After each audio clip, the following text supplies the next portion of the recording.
is Eagle News, Washington, D.C. I'm MCQUEEN.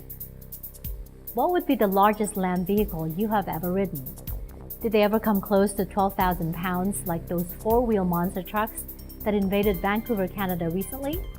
Well, to share with us the thrill, here's Eagle News correspondent Thomas Likeness. Where I live in Alberta, Canada, pickup trucks are probably the biggest selling vehicle. One of the reasons is a lot of people like to drive off-road, take on the challenges of a rough terrain. But the pickups that I drive and others drive, well, they're nothing compared to the trucks you are about to see. These driving machines are called monster trucks, and monsters they are. Recently in Vancouver at the Monster Truck Jam, the drivers of these 5,000 kilogram plus machines took part in a competition that tested their skills. For the drivers, this is personal. They even name their machines. Tyler MENNINGA is behind the wheel of the Gravedigger. He talks passionately about his ride. It's been around for 37 years, since 1982. Dennis Anderson created it, and it's a legacy that's been carried on by drivers like myself ever since. So he retired about a year and a half ago, and we're here to carry on the legacy for him. But Tyler, what's under the hood? It's a big block Chevrolet. It's a 540. It's got 1,500 horsepower. Obviously the 66-inch BKT tires here. The shocks with tons of travel compared to like your normal minivan or something like that. Just outrageous. So also the truck has rear steer too. So you'd think it had two steering wheels, but it doesn't. We got a steering wheel to steer the front and then a toggle switch to steer the rear.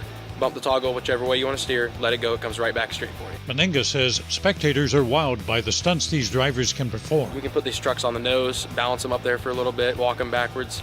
The tricks we're doing with the trucks lately is just crazy.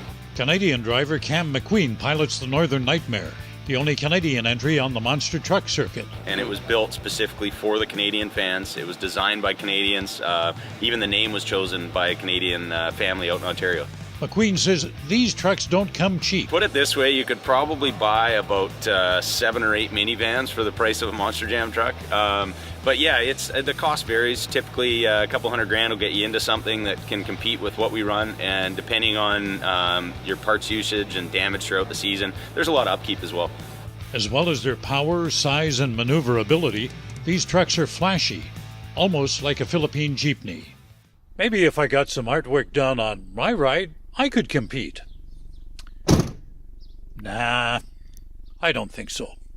Thomas I. Likeness, Eagle News, I'm one with 25.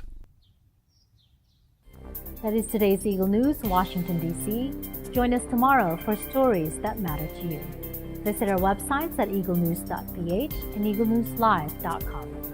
Like us on Facebook and follow us on Twitter at twitter.com/EagleNewsPH.